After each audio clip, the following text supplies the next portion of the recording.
quickest and easiest way to tilt a dynasty league in your favor is to hit on a late round wide receiver. Now, of course, those are harder to find than they are to daydream about. But today, Jeff Bell and I, we're going to go through all of our dynasty rankings, comparing our rankings together, breaking these players up into tiers. We're going to start at the top, but as we get deeper into this show, we're going to talk about some late round guys that you should be looking out for in your dynasty league.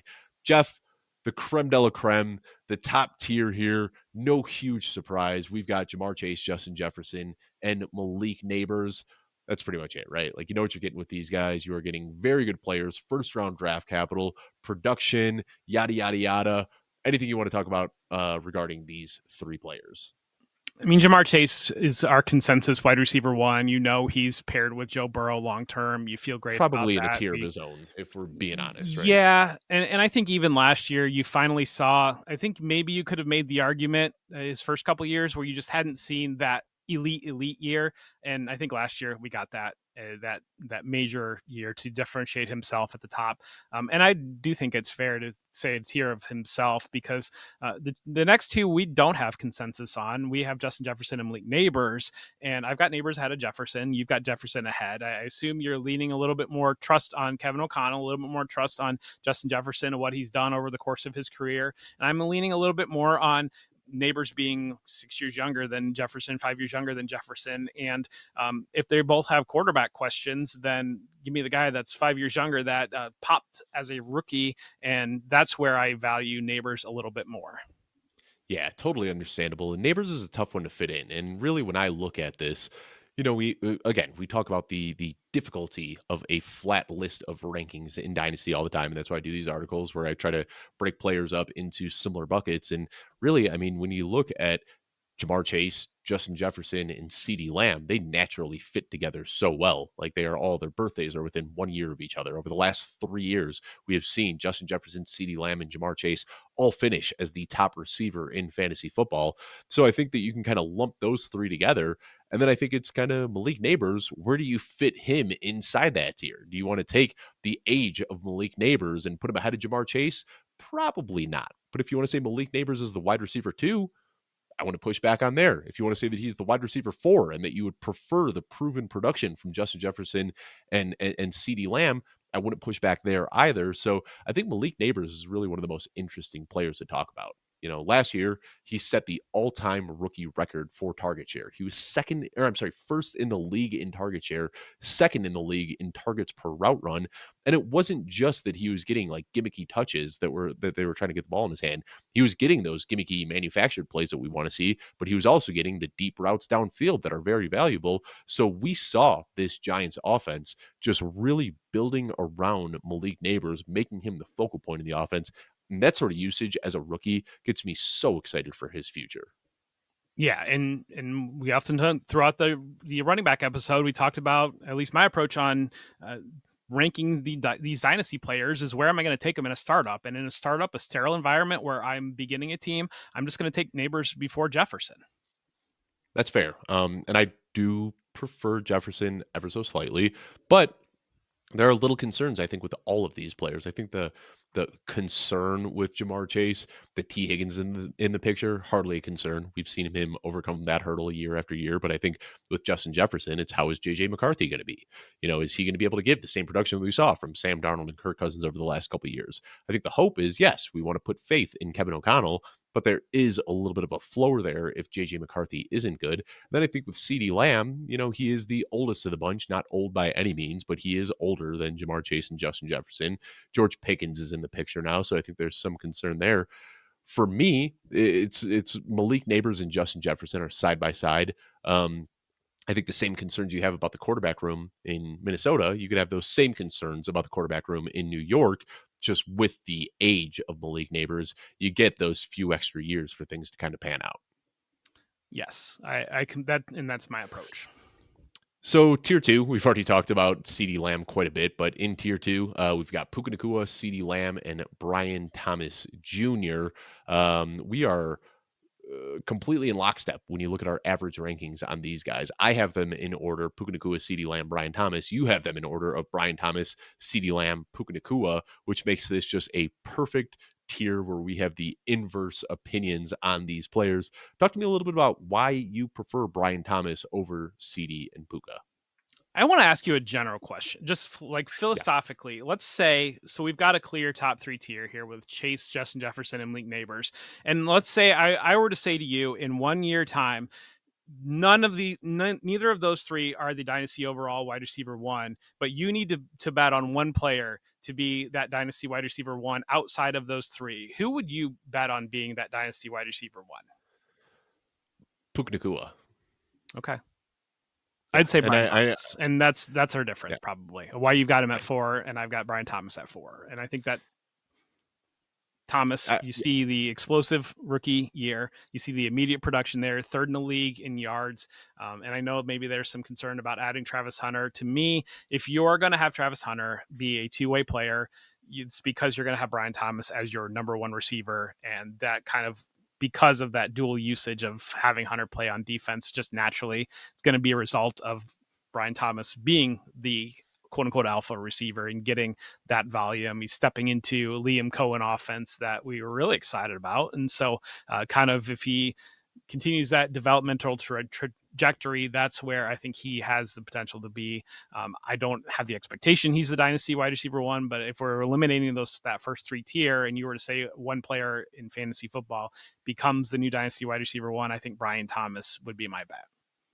that's fair. And I mean, I look at it, Puka Nakua scored more points in his rookie season than Brian Thomas did in his rookie season. We saw him come out the gate just blistering 35 targets in his first 2 weeks. I don't think that's a record that will ever be beaten. And I almost wonder if some of the pull from Puka Nakua now, who's moving down in the rankings a little bit, just simply has to do with the injuries. Last year he picked up a preseason injury, re-aggravated that injury, missed a bunch of games, had games when he was on the field where he wasn't 100%. And I think the injuries coupled with the day 3 draft capital, coupled with Devontae Adams now in the picture, has a lot of people reasonably concerned. But man, I just see such a good player who can do it all, is such a perfect fit for that Sean McVay offense. And we're splitting hairs here. I mean, all these guys, Puka Nakua, CeeDee Lamb, Brian Thomas Jr., I don't think you can go wrong with any of them. But yeah, if I'm on the clock, I'm preferring Puka Nakua ahead of Brian Thomas Jr. just because of the addition of Travis Hunter. And then the other thing that I've talked about a little bit, I don't think it's a huge issue, but you look at the target share and the targets per route run, he was in the 20s in those metrics. What we saw were a lot of big plays and a lot of big touchdowns, which are great, but that's a little bit harder to replicate year over year.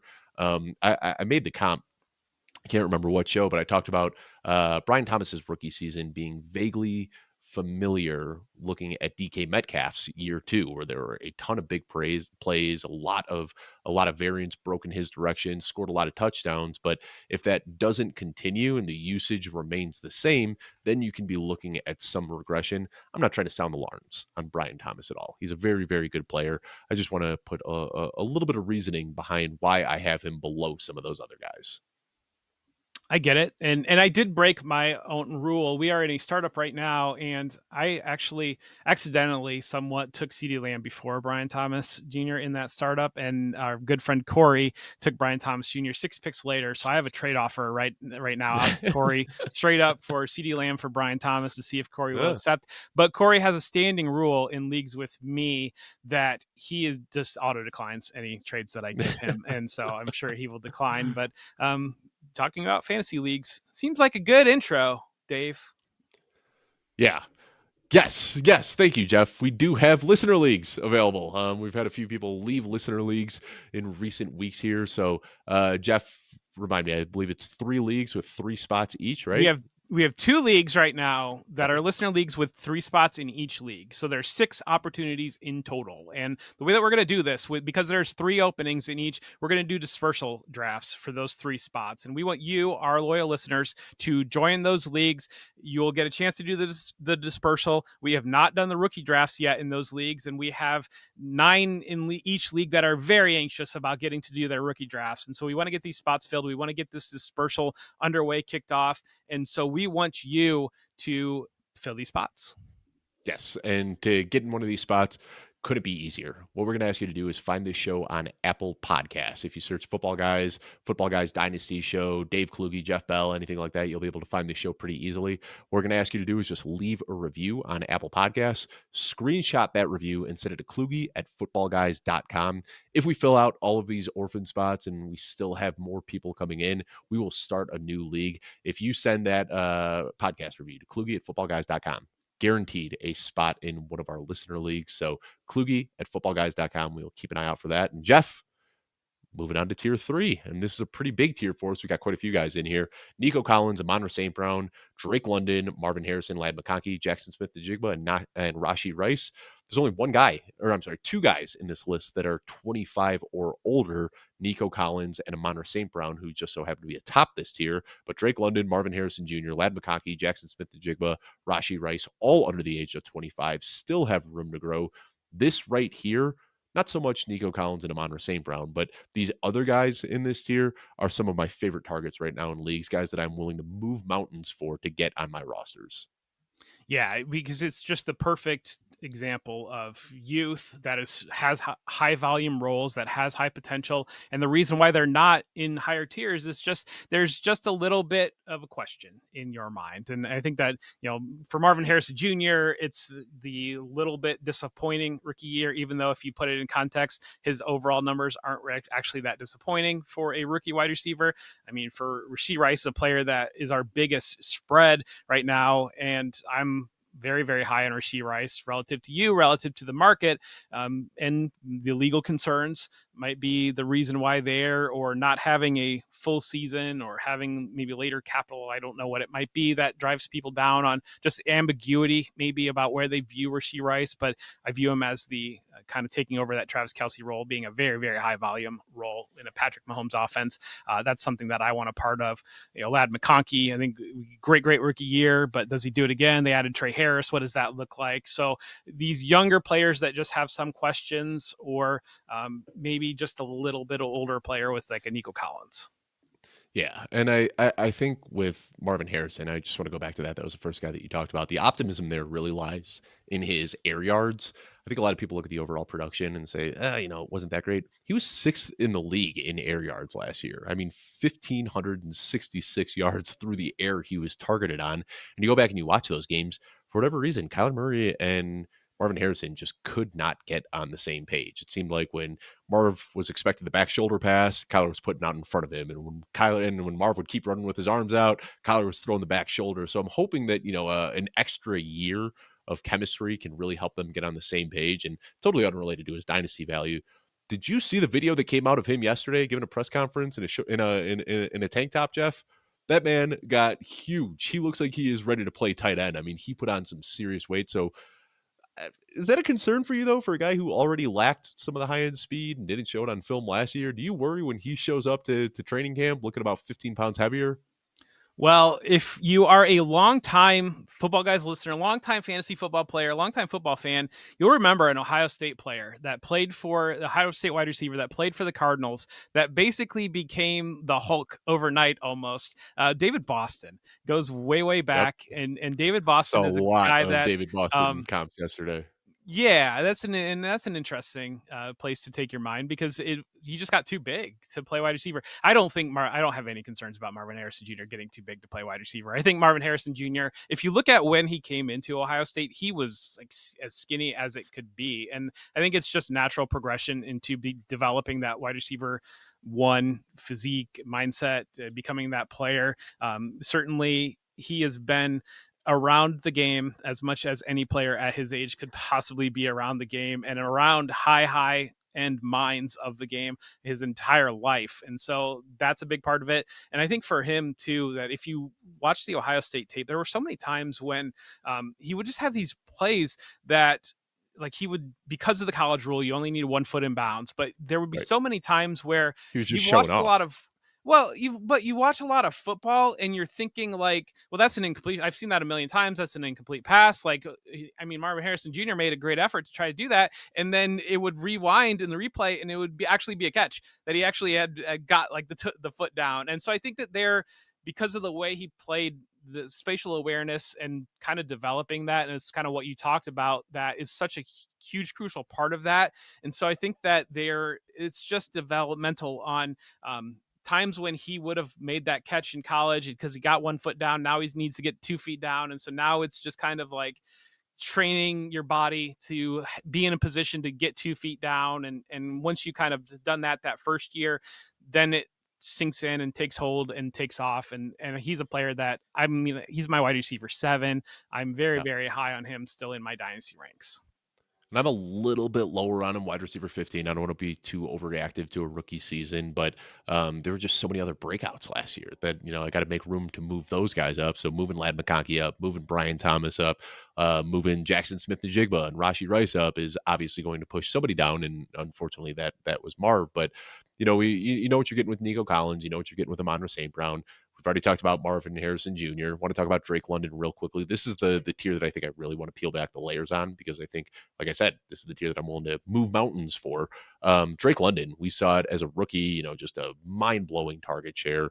And the production hadn't been there for the first couple of years, but I think that he is the perfect example for why you want to bet on good prospects and good profiles because couldn't crack 1,000 yards for his first 2 years in the league and then comes out last year. The yardage is there, the touchdowns are there, gives us a wide receiver 1 finish. And now with Michael Penix under center going forward, we have a lot more faith in Drake London and a little bit of value insulation that we didn't have going into last year. There's a funny thing with Drake London where he had that massive blow up week 18. And there are people like in fantasy football that just don't believe week 18 like happens and counts for anything. And I think that it's, I mean, the Falcons needed to win to go to the playoffs and Carolina beat them. Carolina cared a lot about winning that game. And that's kind of, we got a sample of him playing with Michael Penix and developing there with Michael Penix.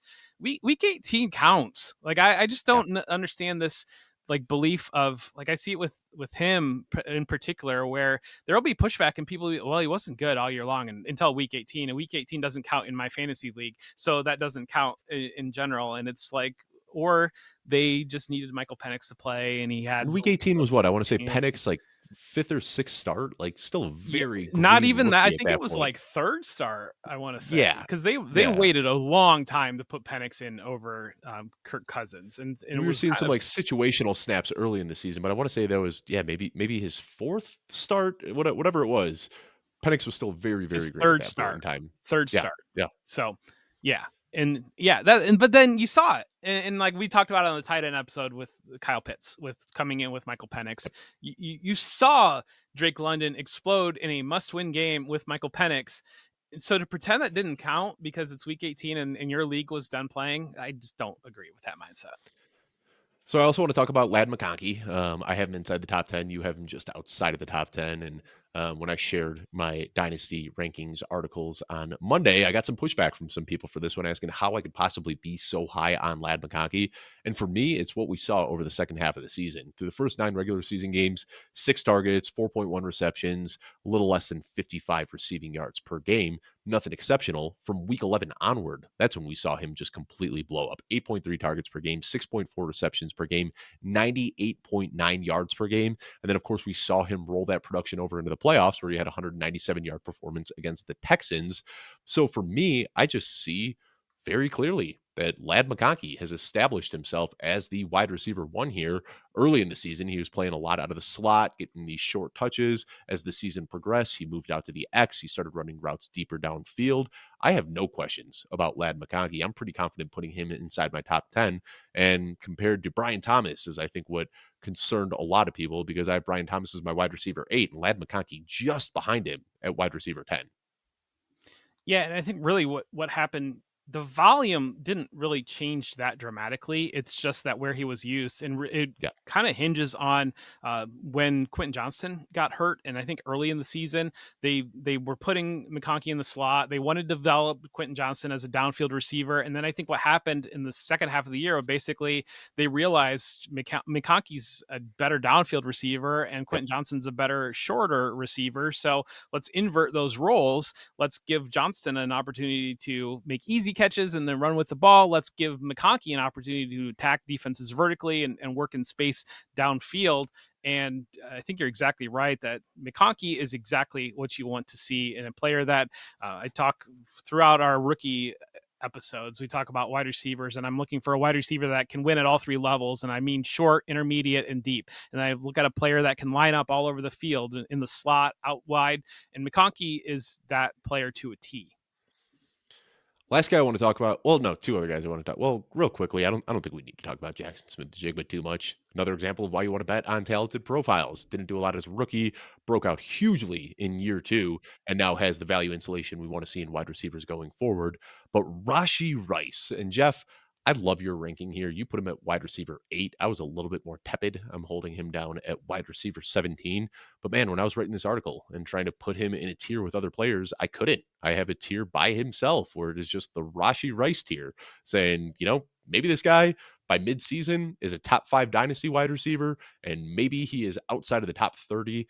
He's coming off the torn LCL. He's got potential legal issues looming. We've seen a lot of familiar faces brought back to Kansas City, as well as some new ones. You talk about Rashad Smith on the running back show. He's going to catch some passes out of the backfield. They also brought in Jalen Royals. They brought back, and I want to say Jalen Royals, day 3 pick, but does do a lot of the same things that Rashee Rice can do. Juju Smith-Schuster is still there. Marquise Brown, they re-signed him, and he's presumably healthy this year. So he's coming into a very different team. And like I said, I love your ranking, and I understand the upside. Last year, on a per game basis before the injury, Jamar Chase was the only player who outscored Rashee Rice last year. So the ceiling is there. We also saw in his rookie year, he was a very low ADOT player, just getting screens and slants and ways that he could make plays after the catch. And what we saw in year 2 on a very small sample was him running deeper routes downfield. That's actually what he injured himself on, was a deep downfield route. So saw a very different change in usage for Rashee Rice. I completely see the upside here, but you also have to address the potential downside here, right, Jeff? Sure, you do have to address the downside. I mean, I think the biggest downside is the legal concerns. And I understand there were multiple incidents within a short window last year, and that happened. They were bad incidents. We're a full year removed now from him having another incident. So that gives you a little bit, maybe he figured out some things in his personal life, you would hope. And so that might be part of it. I think you talk about, it's fair. I just talked about Lad McConkey, how he can line up inside and outside and attack all 3 levels. And Rashee Rice is like, you talk about maybe gadget usage, but at the same time, like if I'm going to trust a player to have somewhat gadget usage, Patrick Mahomes and Andy Reid is the type of environment that I'm going to trust that player to do that in. I think the biggest thing I see with him is he's just the natural progression replacement for Travis Kelce. And we've seen Travis Kelce be an elite tight end 1 in fantasy, the tight end overall for the last decade in fantasy. And so I think that it's really difficult to find a tight end that can do what Travis Kelce can do. Whereas if you find a big receiver like Rashee Rice, who can basically runs like a big running back when you get the ball in his hands, then not only do you replace Travis Kelce, you potentially upgrade what can happen after the catch with Travis Kelce. And a lot more speed with Rashee Rice than Travis Kelce ever had. A lot more speed, destructive force after the catch, a problem for cornerbacks. Like if you got a smaller cornerback or a cornerback that doesn't want to tackle and you're lining up opposite Rashee Rice, it's kind of the Puka Nacua argument a little bit where Puka Nacua is trying to run through your face. Rashee Rice does a lot of those types of things. And I think just when you look at the offense in a whole in Kansas City, the way that defenses have attacked them for multiple years now are sitting those 2 high safeties back, saying you're not going to beat us deep. And Kansas City kind of, they brought in Xavier Worthy and Hollywood Brown as potential to say, well, we still want to try to beat you deep, but those players also open up more space for Rashee Rice to get the ball and run with it after the catch. And I think that overall, when you look at the offense as a whole, a healthy Rashee Rice is going to be that player that is just going to eat volume in that offense. And again, Patrick Mahomes, Andy Reid, it's just a situation that I'm buying way into, obviously with an aggressive wide receiver 8 rank from Rashee Rice. And you talk about that start to last year, had that injury not happened, there's a lot of what ifs about Rashee Right. Rice, and maybe I'm swaying to the side of I'm just not caring about the what ifs because I think his ceiling is wide receiver 2 in fantasy, basically, versus that and some of the concern edging that out. Let's move on to this next tier here, and this is an interesting one where we have Garrett Wilson, who is a wide receiver one in dynasty circles for years, but has never really taken that huge step forward that we want to see. Still a very talented player in his own right, of course. At the end of this tier, we have AJ Brown, a 28-year-old veteran, maybe one of the best receivers in the league, but starting to approach that age curve. And sandwiched in between the two is Tedero McMillan and Travis Hunter. So this is an interesting tier, Jeff, where it's a small tier. We just have 4 players in here, and outside of Tetero McMillan and Travis Hunter, Garrett Wilson and AJ Brown are 2 very different archetypes of receivers. So I don't think we need to peel back this one too much. I think people know what they're getting here. The one thing I want to point out though is AJ Brown. When I was doing this article, I noticed his per game usage has gone down a little bit every single year that he has been in Philadelphia. Now, not dramatic at all, but when you do see a player from age 26 to age 27 to 28 start to trend downward, that's not typically something that we see kick up. They've got Devonta Smith there, who is just getting better every single year. Saquon Barkley now has them leaning on the run a little bit more. I'm not trying to panic on AJ Brown by any means, but this is absolutely a situation where I have AJ Brown, I'm trying to tear down and look at some other players that could hopefully give me similar production while also extending longevity. I'm looking at Emeka Egbuka, Xavier Worthy, Ricky Pearsall, Jaden Higgins, some of these other guys that I will try to tear down, acquire additional capital, and hopefully get another wide receiver that can be productive for years. What are your thoughts on AJ Brown? Because I see you're even a little bit lower than I am. You're running into two things here. One is age on AJ Brown. Talk about Yeah, a player that's starting to tick up a little bit. I just think it's a math problem with AJ Brown in terms yeah, of you look at last year, the way the Eagles started the year on 2-2. They were throwing the ball a lot. You remember that Saints game going into it as like the Saints had that hot start and kind of the Eagles really struggled in that Saints game for a good portion of that game. It was a really close game. And then Saquon Barkley just broke it open. And you look at Jalen Hurts, the passing game usage after that game, and I believe there was even stories about it, but it definitely seemed like Nick Sirianni sat Kellen Moore down and said, "Stop trying to throw the dang ball and run the ball because we have yeah. Saquon Barkley and Jalen Hurts." And everything after that was just they didn't lose another game that mattered. After that, they went on to win the Super Bowl. You just see what this offense is now with Saquon Barkley. I think they figured out what this offense is now with Saquon Barkley, and they figured out this offense with Jalen Hurts on how now that you have Saquon Barkley, what does Jalen Hurts look like in this offense? And I think there's two arguments that either the tush push gets banned and the running of Jalen Hurts becomes less of a thing, but at the same time, the confidence swells in Jalen Hurts of winning the Super Right. Bowl and being a Super Bowl winning quarterback. And okay, now can we open up the passing game a little bit more? Does Jalen feel a little bit better about the passing game? Because you think about how the season previous ended, it was an absolute mess, and they couldn't win games. They really struggled defensively. They struggled offensively. Jalen Hurts was struggling, and they got upset in round one of that playoffs versus going on to win the Super Bowl after they focused on the run game. And that run game focus creates a math problem for AJ Brown. Yeah, I'm with you there. It can go either of two directions, but I'm betting on the downside at Yeah. this point in his career a little bit more than the upside. Let's move on to the next tier though, because this tier is chock full of upside. And I think when we talk about tearing down, all of these guys that I want to talk about are guys that I would happily try to move off of AJ Brown to acquire these players and probably still get some extra capital on top of it. And this year we have T. Higgins, Roma Dunze, Zay Flowers, Devonta Smith, and Xavier Worthy. Jeff, we are almost identical in lockstep on T. Higgins, Romadunze, Zay Flowers, and Devonta Smith, just within a few rankings of each other on all those players. Xavier Worthy is where we have a massive discrepancy, the biggest one we're going to talk about on this show. I've got Xavier Worthy as my wide receiver 28. You have Xavier Worthy as your wide receiver 15. And so often, as is the case when you and I have these big disparities, consensus ranking at wide receiver 22 is smack dab in the middle. So you and I are both making a bet against the consensus. I'm a little bit lower. You're a little bit higher. Talk to me about why you're higher on Xavier Worthy. I think long term, when I'm projecting out this Chiefs passing game, obviously I've already talked about Rashee Rice.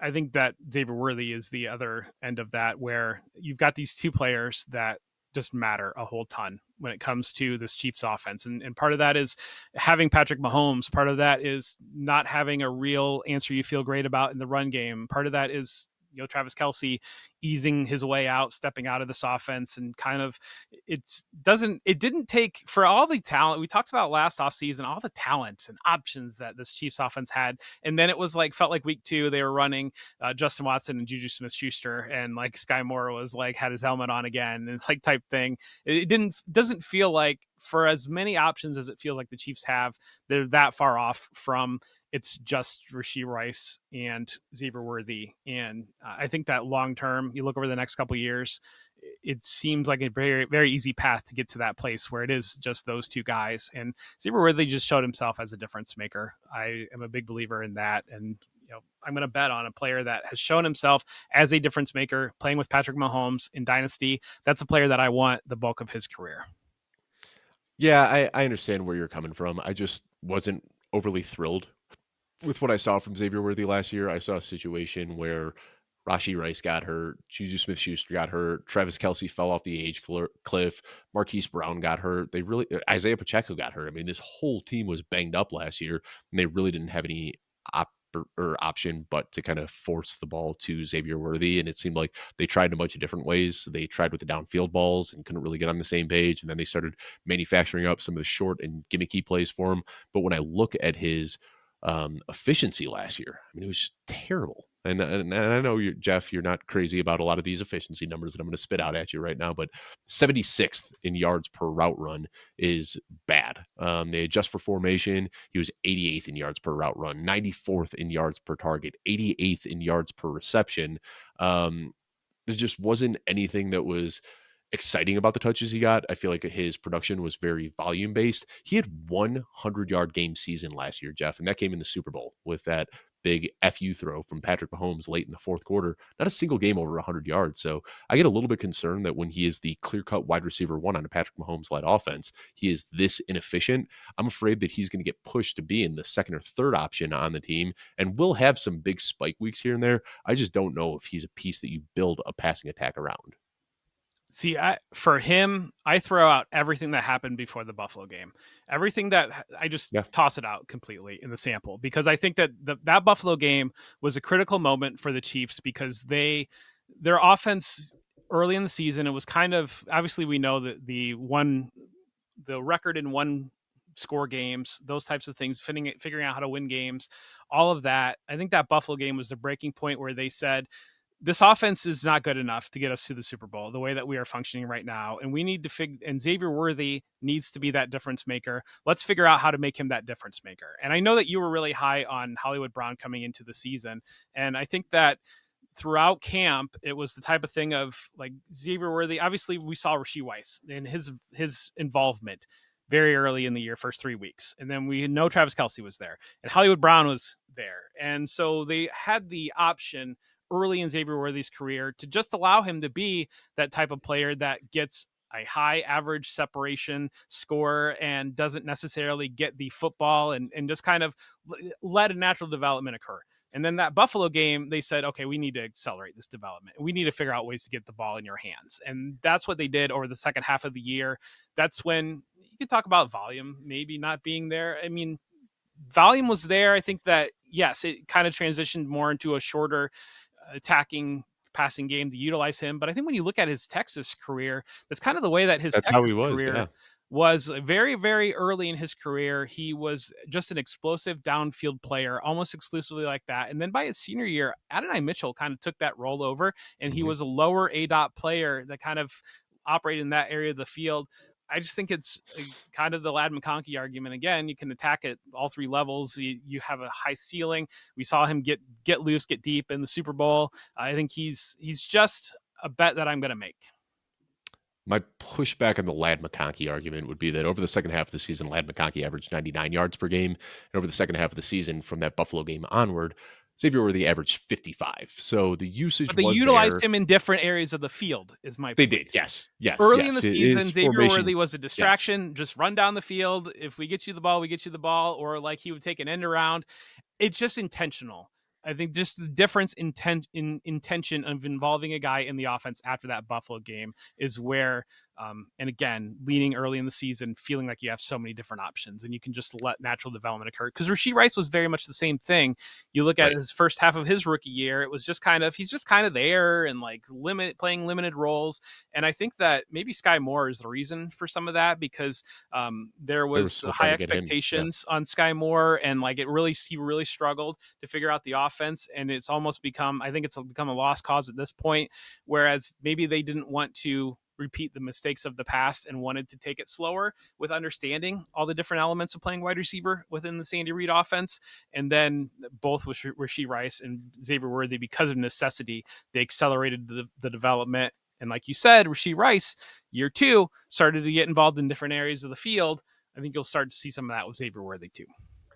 So let's move on to the next tier here, tier 6, where we have Emeka Egbuka, Chris Olave, DK Metcalf, DJ Moore, Jalen Waddle, and Jamison Williams. And this is another tier, Jeff, that I am trying to aggressively target. Again, talking about trading down, tearing down from AJ Brown. These are all guys that would be guys that I would be looking to acquire as well. The biggest disparity we have here is me being a little bit higher on Jalen Waddle. I know he has had just injury plagued seasons the last couple of years, but I still see him as one of 10 players in NFL history to start off his career with 3 straight 1,000-yard seasons. Now, as Tyreek Hill gets older, potentially aging out of this Miami offense, I'm hopeful that Jalen Waddle can take that step forward and be the guy here. But I believe he's 26 years old now. I mean, he's no Yeah, young spring chicken 27 in anymore. season. So Yeah, yeah. So he's not a young spring chicken by any means, but I still do see an opportunity for him to not grow his value, but be very productive over the next few seasons. And I think most of the other guys in this tier, Igbuka, Olave, Metcalf, Moore, Jamison Williams, these are all guys who were drafted in round 1 or round 2 of the NFL draft, guys who have all been productive. Emeka Igbuka, of course, the rookie. We don't know how he's going to look yet, but a safe enough bet to make. Is there anybody else in this tier that you'd like to talk about, Jeff? yeah, it's just a fun tier because you're dealing with, this is really kind of, I mean, there are some younger players in later tier that you can make the argument for upside, but this feels like the last really, you feel great about the young options in this tier. Right. But you're kind of, it is a little bit more of the current guys in their prime where they were, and you play Dynasty for a while. These were the young guy like Chris Olave and DK Metcalf. They were the young guys like 2 or 3 years ago. And now they're in the middle of the prime of their career. And you just kind of, they fall in this spot. They've fallen down. A lot of these guys have fallen down from being higher tiers. Yeah, and I did talk about I lumped almost all of these guys together in the bucket that I did, and I labeled that one wide receiver twos in their prime. And this is kind of the, I don't want to say post type sleepers, but these are guys that we had huge expectations for, and they never ascended into that tier 1, tier 2 type of player, but still very productive guys who are in their primes. And there, like I said, I kind of naturally did it, but Garrett Wilson, Zay Flowers, Chris Olave, T. Higgins, Devonta Smith, Jalen Waddle was the bucket that I came up with, and that naturally is where a lot of these guys fell into this one as well. Anybody else you'd like to talk about in this one, Jeff? I think Olave is an interesting player to talk about. Also, starting to quietly get up there in age, but still on the right side of the age curve. We don't know who the quarterback is going to be, but it seems like he is just a healthy season away from, I don't know if I could say breakout, but it seems like a healthy Chris Olave with just a decent quarterback should be like a 1,200-yard receiver, right? I think that you're going to have to see Olave explode this year, or Olave's not going to be a Saint, because it seems like his Yeah, camp is not sold on the Saints long term, and there's already been trade rumors, whispers. I question how much longer Olave will be a Saint, because it doesn't seem like there's, unless they break the bank for him, and they talk about the injury concerns, that's when you're stepping into, and you've got an organization that can they break the bank for that. And so that's where maybe the questions lie on him. I think Jamison Williams is an interesting conversation, because I think that hmm, he kind of, because of the suspension, because some of the other issues, injury, like those types of yeah, things, we knew like his rookie year was basically a write-off because he got hurt late in his college career. Then he had the gambling suspension year 2. And so you've had these false starts in his career, and he's a little bit older player than maybe people realize. But I think you look at prime, like running hot, Jamison Williams is a different level player than Amon-Ra St. Brown. And maybe that is absolutely. going to be blasphemous to some people listening to this right now. But like at his ceiling, Jameson Williams is there are not very many players in the league that can reach the ceiling that Jameson Williams can physically when it comes to playing the receiver position. And so I think it's just going to be interesting to watch with Ben Johnson now gone in Detroit. We saw shades of it last year a little bit where Jameson Williams wasn't just stuck as a guy that was like a deep shot player that you kind of just forget about. right? There were definitely times when it was a lot more intentional where he was getting the ball. And I think that a healthy, active Jameson Williams, one in Detroit, there's a lot of mouths to feed, but I'm a big believer that Jared Goff is capable of doing that and the ceiling is high enough. But two, if he were to shake free and land as a wide receiver one somewhere, I think that hmm that's a player that has a lot of upside. Now you talk about Ben Johnson and kind of the utilization in Detroit, how we saw Amon St. Brown, kind of the primary guy, Jameson Williams changing his role throughout his career. As a Bears fan, I've obviously invested a lot of time into watching Ben Johnson press conferences and listening to the way that he talks and trying to get a better understanding of his offensive philosophy. And one thing I hear him consistently talk about is how his offense is predicated on getting the ball to a slot receiver, that the entire passing game flows through a slot receiver. And he talks back to his time in Miami, where he says, we had Danny Amendola playing that role, and then we had Jarvis Landry playing that role. And then I went to Detroit, where I was lucky enough to have Amon St. Brown in that role. And before the draft, I came across a clip from about 3 weeks before the draft where they asked him how he felt about Roma Dunze and DJ Moore being that slot receiver. And I don't know the best word to use. He didn't sound thrilled. He didn't sound very excited. He said, we've seen these guys play inside before. How well they can do in that role, I don't really know. I guess we'll see once we get on grass in training camp, and maybe they can do that." That was before the draft. Now in the draft, they go out and they select Luther Burden, who is very much so a pure slot receiver, a guy that I think you could make a lot of comparisons to Amon St. Brown, maybe even saying faster and more aggressive than Amon St. Brown, but can do a lot of the same things. So that for me has moved Luther Burden way up in my dynasty rankings. And I see you're there as well, Jeff. If he ends up getting that same role that we have seen be very lucrative in Ben Johnson offenses for the last decade, if he ends up getting that role in Chicago, it's not crazy to think that Luther Burden could immediately be the wide receiver one, despite playing on a team with DJ Moore and Roma Dunze. And that's why I think there's just so much upside built into Burden right now.